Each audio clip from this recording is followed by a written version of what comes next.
Então hoje... Olá, boa noite, shalom a todos. Eu estou aqui próximo ao local do meu trabalho, né? Acabei de largar, estou largando mais cedo, são 6h43, né? Por causa desse feriado, né? Mas bom para mim, né? Ir para casa cedo. Mas eu resolvi parar aqui porque todo plantão que eu vou trabalhar, eu levo comigo uma coisa muito preciosa, né? Tudo que for de Torá eu levo comigo, né? Então assim, a gente não pode ficar desconectada, né? E não só pelo papel, pelo livro, pela capa, mas algo que tenha uma essência muito poderosa, né? E eu vou apresentar aqui para vocês. Eu espero que vocês, não só para as pessoas que estão no grupo, mas as pessoas que vão entrar agora, que estão entrando, que esse é um livro muito precioso, muito maravilhoso, fantástico.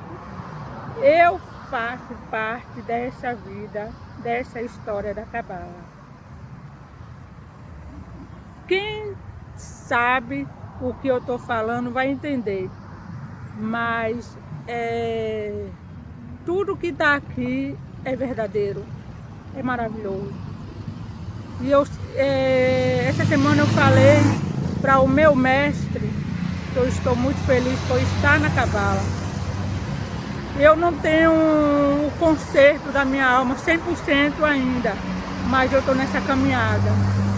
E é aqui que eu vou continuar, na Cabala, com Moré, André, Clem, Rosa. Obrigada, Moré. Obrigada. Eu agradeço ao Eterno por ter colocado os meus Morés na minha vida, o seu ensino maravilhoso. Muito obrigada. Estou indo agora para casa, esperando a minha madrugada para estudar a sua Torá, a nossa Torá, Baruch Hashem. A aula que nós falaremos tem o título de As 12 Tribos de Israel e sua reencarnação.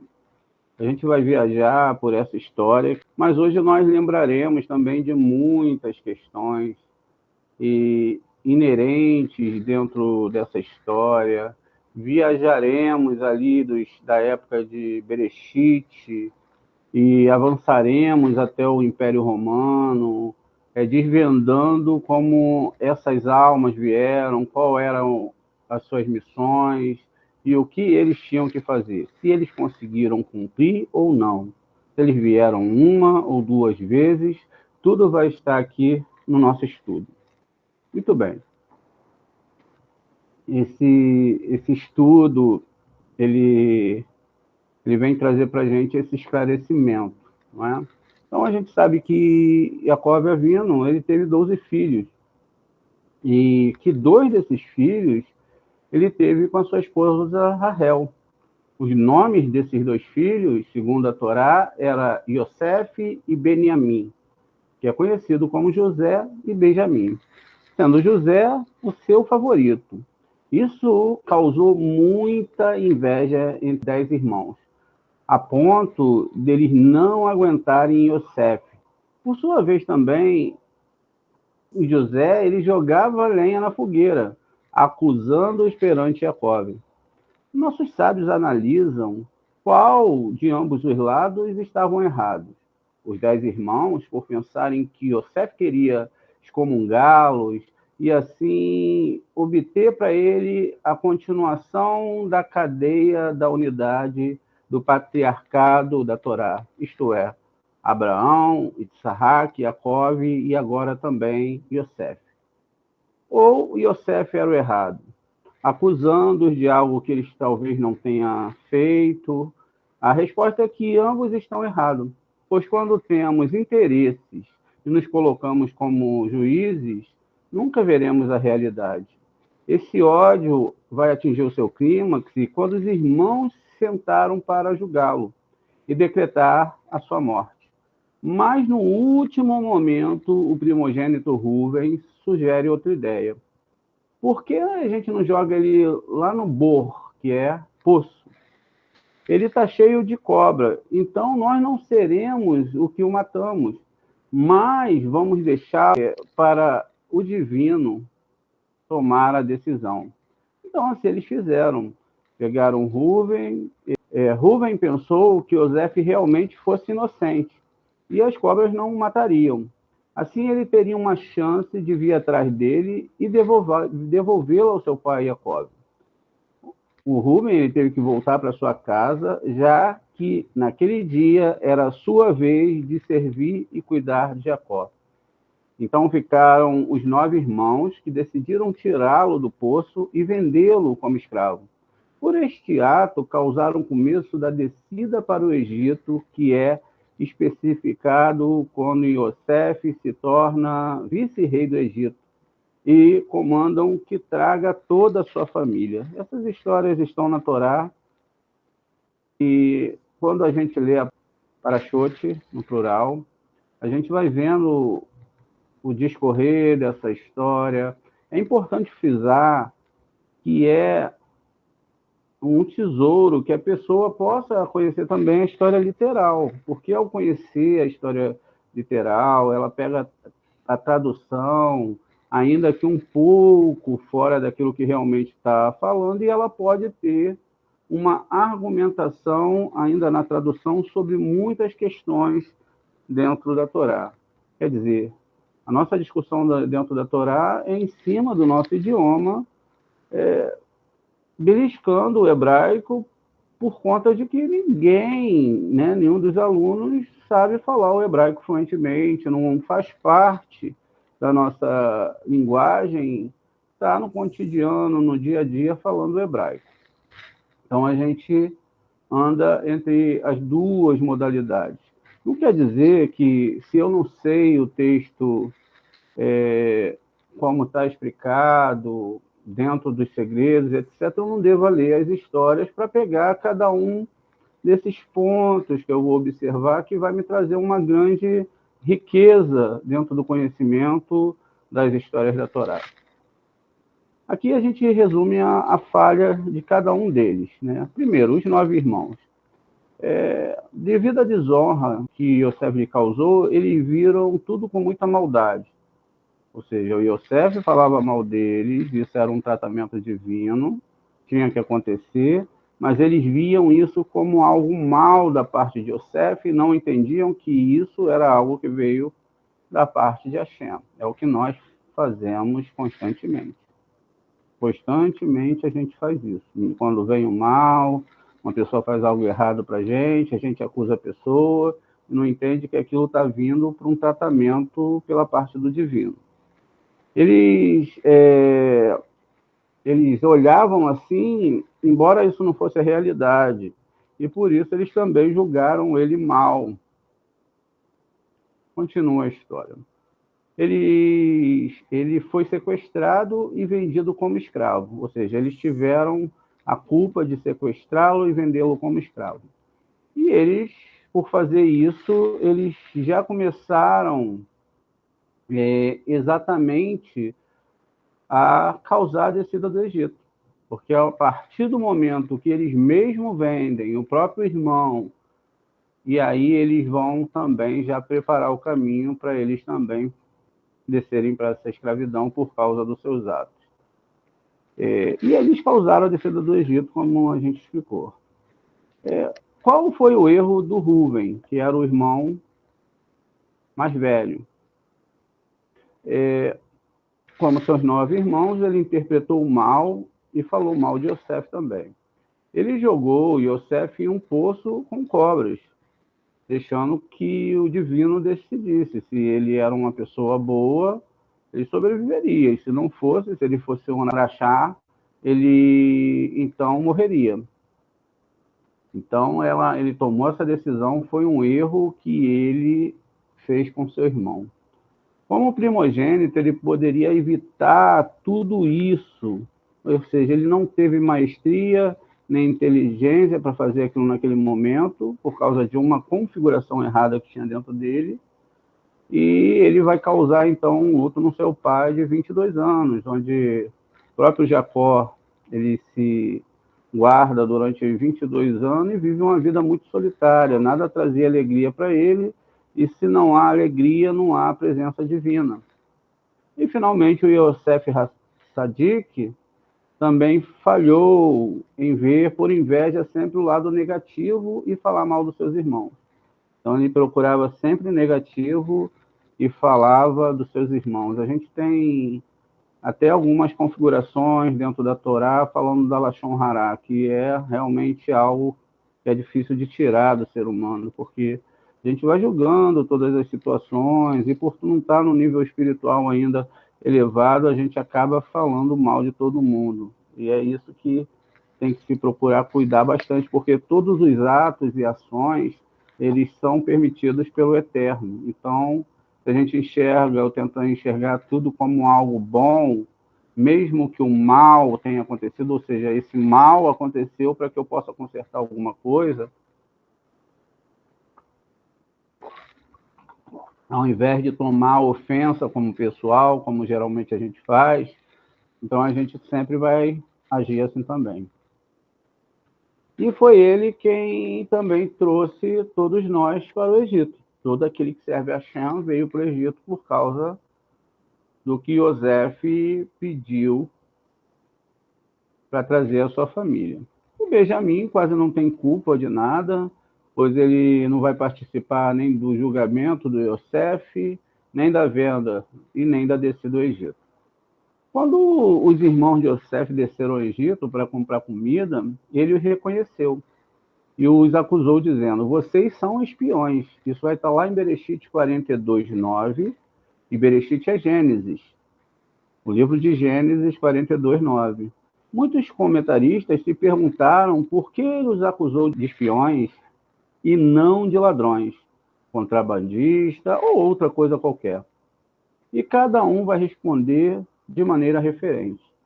No entanto, o Ben Ishai, em seu livro Aderet Eliyahu, onde ele explica em nome do Arizal a razão pela qual Yosef os acusou de espião, isso era uma profecia, já que todos teriam que voltar como os famosos espiões que enviaria Moshe para explorar a terra de Israel. Essa ideia levou o rabino que escreveu esse livro a uma análise de todo o reparo de Sebatim. O nome do rabino que escreveu esse livro, que nós estamos lendo, é Aram Anidjar. E ele escreve esse livro de forma maestral, reunindo vários artefatos, vários outros livros e trazendo esse entendimento. Então, esse reparo de Shebatim, as tribos, os filhos de Jacob, falharam em ver e julgar o mal devido ao interesse pessoal que tinham causado a descida do Egito. Portanto, eles teriam que voltar como espiões e eles iriam explorar a terra e eles deviam animar o povo hebreu para que eles pudessem ter um ânimo de retornar para Israel. Pessoalmente, isso não seria uma tarefa fácil, pois eles perderiam a sua posição de liderança, devido à regra. Um líder no deserto não será um líder em Israel. Portanto, apesar do seu ego, eles devem ver bem e falar bem da terra, reparando assim o que causaram como filhos de Jacó. Por egoísmo, eles fizeram assim, vendo mal e falando mal. Não entendia que tudo vinha da mão do Eterno, então eles viam mal e falavam mal. Vale lembrar que eles eram tzadikim, eles tinham um nível de alma elevado e que nem de perto nós chegamos perto desses grandes homens. E se eles o fizessem, e falasse bem agora de tudo, eles motivariam todas as pessoas a entrar imediatamente na Terra Santa. Reparando assim, o fato que eles eram os mesmos que nos trouxeram para o Egito. Então, eles tinham que tirar o pessoal do deserto que acabara de sair do Egito. O Ben Ishi Hai vai adicionar que a razão pela qual, antes de enviá-los, Moshe Rabbeinu adicionou a um nome, uma letra, ao nome de Hoshea Ben Nun, chamando de Yehoshua, o que fez que o número total de letras do nome dos espias fora 49, que é o mesmo número de letras que compõe o nome das 12 tribos, como estão escritos lá no Roshem, o peitoral. Vamos dar uma olhada aqui. Vamos ver como funciona isso. A gente tem aqui, exatamente no Bereshit 49, aqui, que o Jacó lhe ajunta, ele vai fazer um ajuntamento dos seus filhos para que possa abençoá-los. E aí ele vai citar cada um dos nomes aqui, vocês podem anotar esse capítulo para depois vocês poderem pegar os nomes que vão estar sempre sendo falados, né?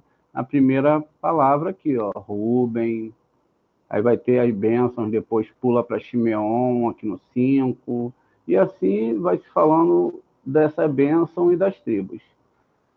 Algumas bênçãos vão estar exatamente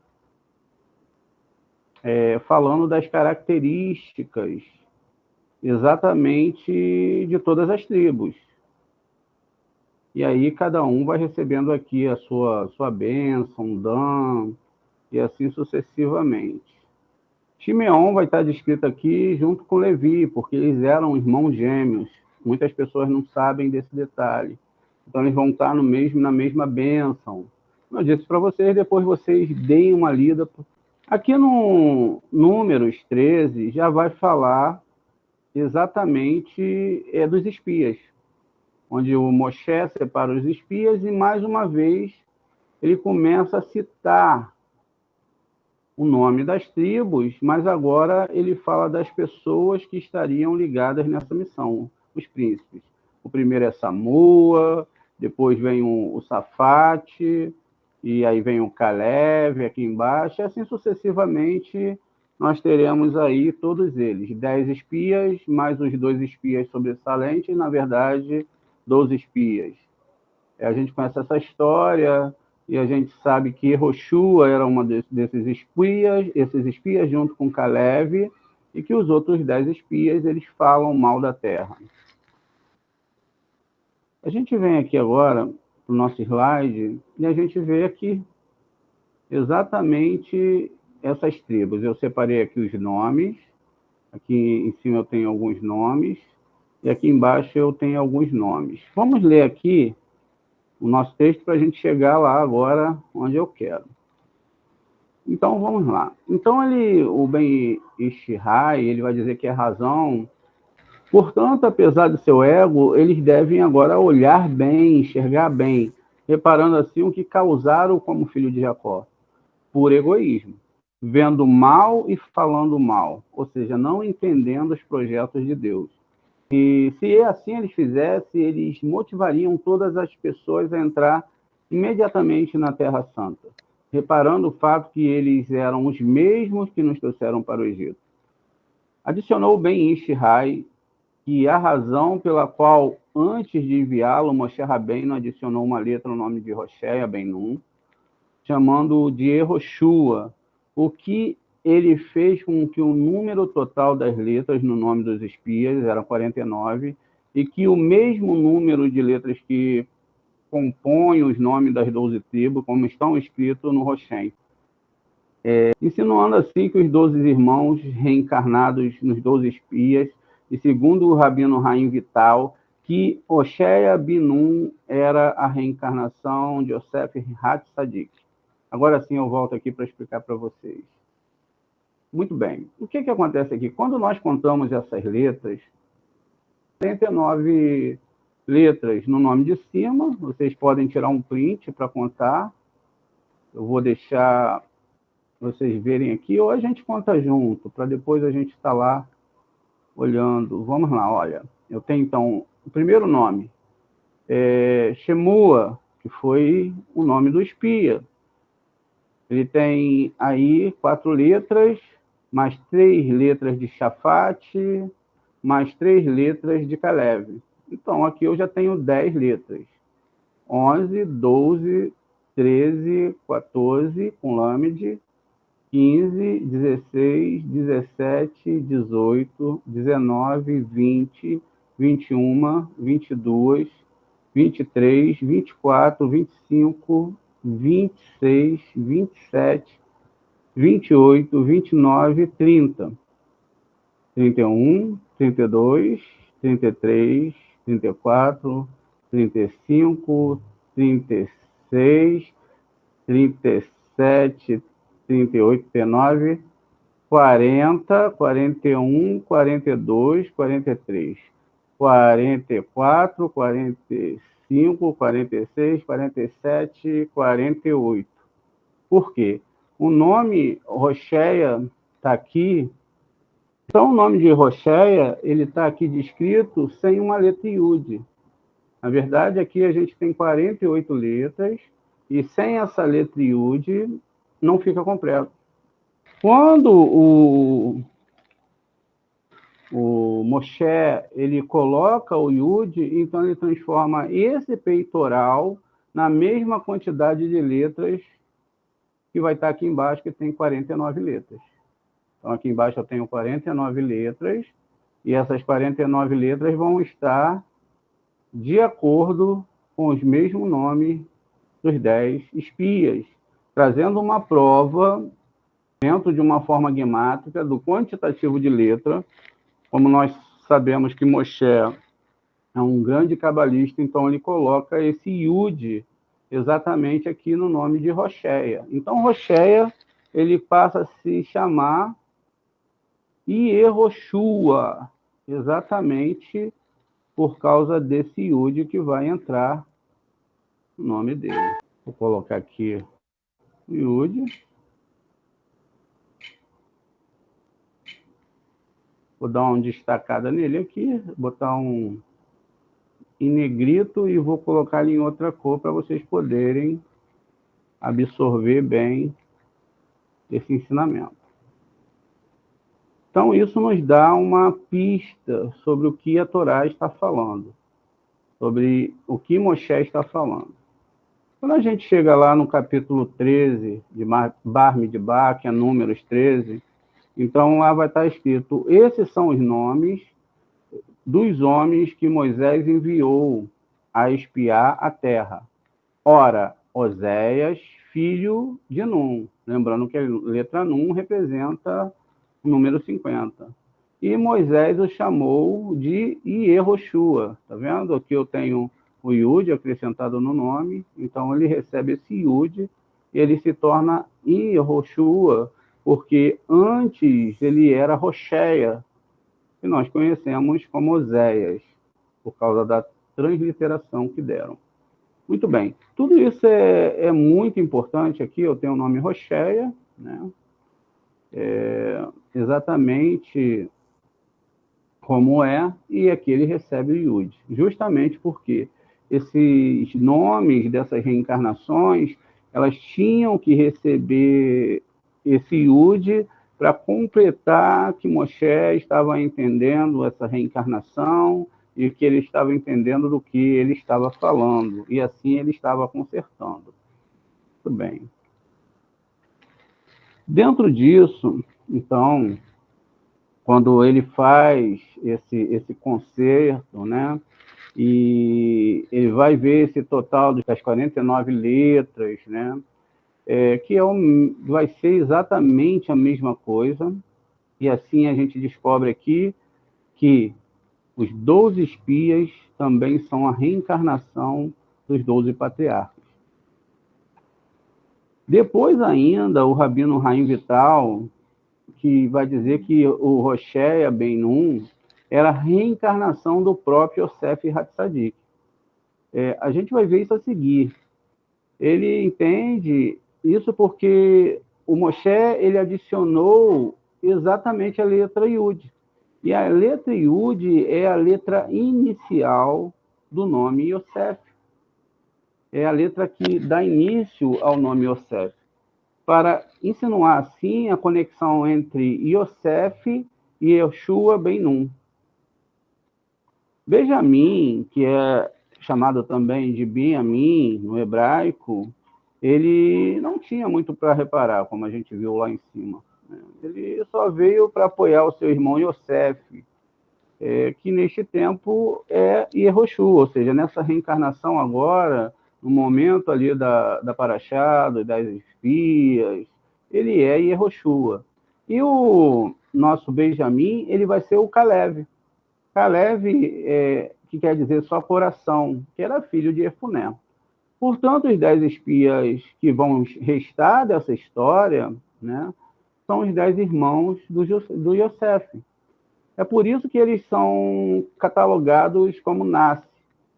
Nasce é príncipe. Quer dizer, esses príncipes que eles estão sendo chamados, lá no texto da Torá, vai se falar Kol Nassi Bahem, que significa todo príncipe neles. Vamos dar uma olhada aqui no Números 13:2. Tá? Então, está escrito aqui, envie homem que espie a terra de Canaã, que eu hei de dar aos filhos de Israel, de cada tribo, seus pais, enviará um homem, sendo cada qual príncipe entre eles. Então, aqui a gente tem a palavra Kol Nassi Bahem. Com essa frase, nós entendemos o seguinte. Aqui nós temos a palavra Kol, que a gente vai ver já no nosso slide. Mas lá naquela frase, além do que a gente vai entender aqui agora, está sendo discriminado o seguinte. Como o SOD é entendido, uma vez que a palavra nasce é formada pelas iniciais, e voltando agora um pouquinho, gente, aqui onde está escrito, lá a tradução daquele texto não está falando todos os príncipes, mas está falando todo o príncipe neles. Ou seja, que todos aqueles príncipes que eram filhos de Jacó estavam todos neles. Agora sim, com o SOD é entendido uma vez que a palavra nasce é formada pelas iniciais da seguinte frase. A alma dos 12 irmãos, como está aqui agora dentro do nosso texto, Nasci, onde eu tenho escrito aqui, em hebraico, a frase encabeçada pelo Nasce. Veja, são príncipes, o Nun aqui na frente, nessa primeira palavra, o Shin representando aqui a segunda palavra, aqui eu tenho o numeral 12, e aí finalmente o Aleph, que fala de Ahim, que são irmãos. Dentro disso, o que acontece aqui?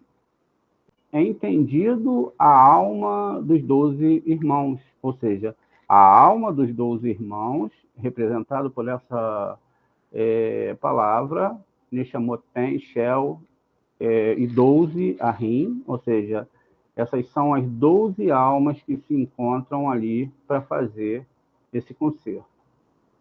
Continuando aqui, então, seria lido que a alma dos 12 irmãos estavam neles, justamente para fazer essa retificação. Por esta razão, também os espias foram chamados de Roshé Bene Israel, os cabeças do povo de Israel, já que, na verdade, são os cabeças, os 12 filhos de Jacó, de quem o mundo inteiro foi formado, e também o povo de Israel. Quando os espiões chegaram lá em Canaã, com o objetivo de explorar, Caleb abandona a missão. Ele vai para o túmulo dos nossos patriarcas, em Merah HaMarpelá, e fica lá por 40 dias, porque esses são os dias que vão durar a missão. É por isso que a alma de Caleb faz abandonar a missão. É porque ele, precisamente, que era Benjamim, que não tem nada para consertar, mas apenas apoiar Yosef, que agora é Yehoshua, que anteriormente, antes de receber o Yud, era Rocheia, ou Oséias, como nós conhecemos. O que ele realmente fez, quando houve um grande alvoroço, ou pessoas que apoiavam os 10 espias, é porque eles queriam matar o Yehoshua, queriam atacar ele, justamente porque ele falava bem da terra, enquanto os 10 espias falavam mal. Como ele era José, ele estava numa guerra contra os seus próprios irmãos. Caleb, então, vai defendê-lo, vai apoiá-lo, toda a opinião que Yehoshua tinha, falando sempre bem da Terra Santa, da terra de Israel. Da sua parte, os 10 espias, eles continuavam a agir pelo ego. Por quê?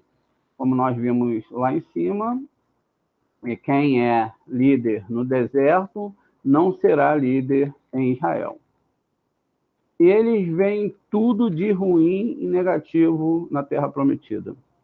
Eles, então, vão lá, colhem os frutos, veem que os frutos são bons, etc., mas eles sempre têm um porém.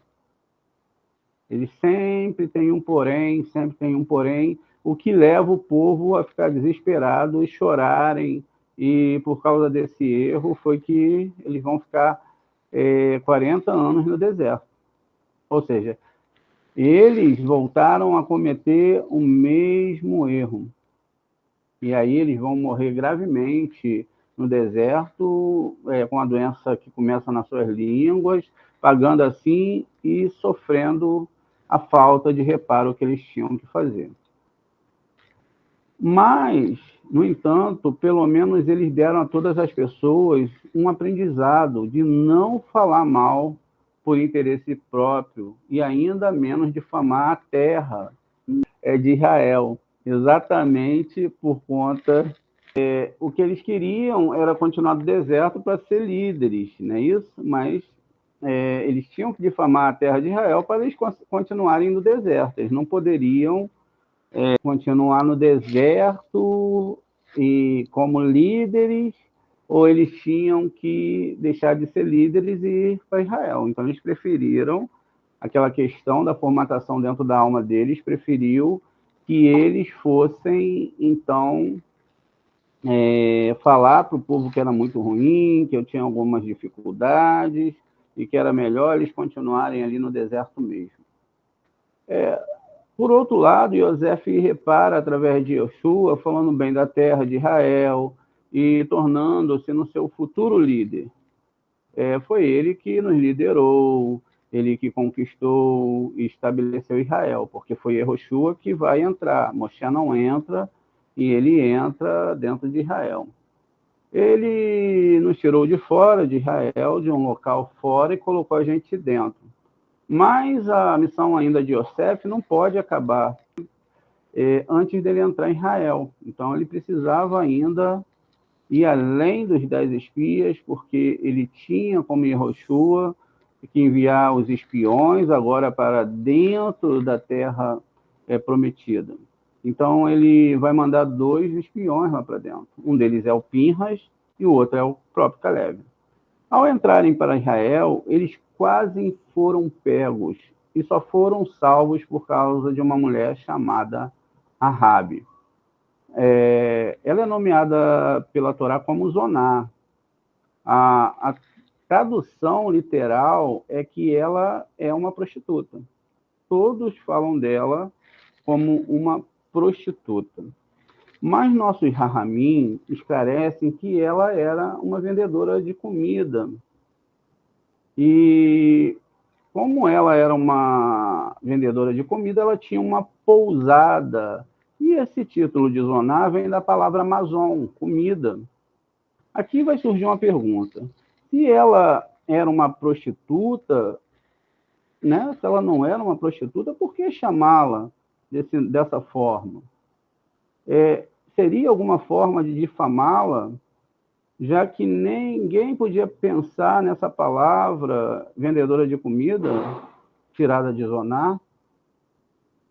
Mas a gente fica espantado com essas questões da Torá, que são tão profundas, e que vai trazer para a gente mais questões. Quando a gente lê exatamente no final, que ela ajuda a espionar e nos ajuda a começar a conquista de Israel, e ela vai se casar com Yehoshua ben Nun. Será que um grande líder, né, o sucessor de Moshe Rabbeinu, se casaria com uma zoná, com uma prostituta? No entanto, com base no que nos diz o Rabino Haim Vital, é compreensível, já que Rahel era a reencarnação da esposa de Potifar, que tentou seduzir Yosef e Yehoshua. Por isso, lá ela está sendo chamada de zoná, prostituta, porque ela era, de uma vida anterior, uma mulher que tentou ter uma relação com Yosef. Por isso é que ela é chamada de zoná. E nessa reencarnação passada, ela cometeu esse erro. Agora, né, nessa reencarnação que ela fez a sua vida anterior, ela ia ter que reparar o mal que ela causou a Yosef, porque ele só é preso por causa dela. Mas dessa vez ela volta e ela começa a apoiá-lo, ele ajuda a conquistar a terra de Israel. Então, Yosef, por não ter cometido esse erro no passado, e onde ela era proibida para ele, agora ela é permitida. Por quê? A Torá, ela não está falando exatamente dos tipos de pensamentos e sentimentos que nós temos. Quando a mulher do faraó, ela tenta se deitar com Yosef, é porque ela teve uma visão de que os filhos de Yosef estariam no seu braço. E ela imaginou que ela teria filhos de Yosef. Mas, na verdade, quem casa com Yosef é a filha dela. Por isso que ela viu os filhos, que seriam seus netos, nos seus braços. Naquela vida, então, ela cometeu um erro, ainda que seja um erro inocente. Agora, como eles têm essa liberdade de, nessa nova vida, se casarem, né, a gente entende a cena que aconteceu lá com Yaakov e Yosef. O Yosef tinha 2 filhos, e ele vai trazer o filho Efraim e Menaché para Jacó, para que ele o abençoe. Yaakov intencionalmente muda as mãos de posição. Ele vai colocar a mão direita, que é a mais importante, na cabeça do menor, que é Efraim. Yosef não entendeu quando ele então reclama com seu pai. Yaakov responde: Yadati, Beni, Yadati. Eu sei, meu filho, eu sei. Isso vai estar lá no Bereshit 48, 14. Mas ele não esclarece o que sabe e fica com a pergunta. Além disso, no versículo seguinte, ele diz: e ele o abençoou a Yosef. Pelo visto, a bênção foi para Efraim e seu irmão Menache, que estavam sob a mão de Jacob, e não era sobre Yosef. Porque a Torá diz que ele abençoou Yosef. De acordo com tudo explicado anteriormente, agora entende que Yehoshua ben Nun saiu de Efraim. E Jacob queria abençoá-lo, já que ele era o reparador de Yosef. Agora a gente está sendo esclarecido por que ele trocou as mãos. Porque ele nasceria da semente de Efraim, e não de Menaché. Ou Menaché, como nós costumamos chamar. Jacob, ele queria abençoá-lo, já que ele será o reparador de Yosef. Por isso ele disse: Yadati Beni, eu sei, meu filho, eu sei. Desde que Beni, em hebraico, contém as iniciais de Yehoshua ben Nun. Vamos olhar aqui. Então, eu tenho aqui Yehoshua ben Nun, ou ben Nun Yehoshua, filho do Nun, filho do 50. Então, por isso que ele fala a palavra Beni, conforme está lá na Torá, no Bereshit 48, 14. Aqui, ó, a palavra Beni, Yadati, e Beni, Yadati. Ou seja, a frase está toda aqui, ó, Yadati, Beni, Yadati. E agora que ele viu isso, a gente viu que no próprio nome Yadati, como a gente viu lá, estava configurado já o nome de Yehoshua Ben Nun, né? No nome Beni, porque o nome Beni tem o Beit, tem o Nun e tem o Yud, que seria a primeira letra, o Yud. Exatamente o nome de Yehoshua, o Nun, que seria a letra Nun, que a gente escreve Yehoshua Ben Nun, e o Beit, a palavra Ben, que é filho. E tudo isso codificado dentro da Torá. Então, aqui a gente continua. E como Yehoshua é Yosef, é por isso que a Torá diz que abençoa Jacob a Yosef, estava falando disso. No final da bênção era para falar que ele abençoou Efraim e Menache, mas como Efraim vai dar à luz a raiz da reencarnação de Yosef, então ele abençoa o próprio Efraim, que era o menor dos filhos. Justamente por causa dessa questão, porque Yehoshua é o próprio Yosef reencarnado. Mas ainda havia algo a ser consertado pelos irmãos de Yosef, já que foram eles que o sequestraram, venderam Yosef. E a Torá diz: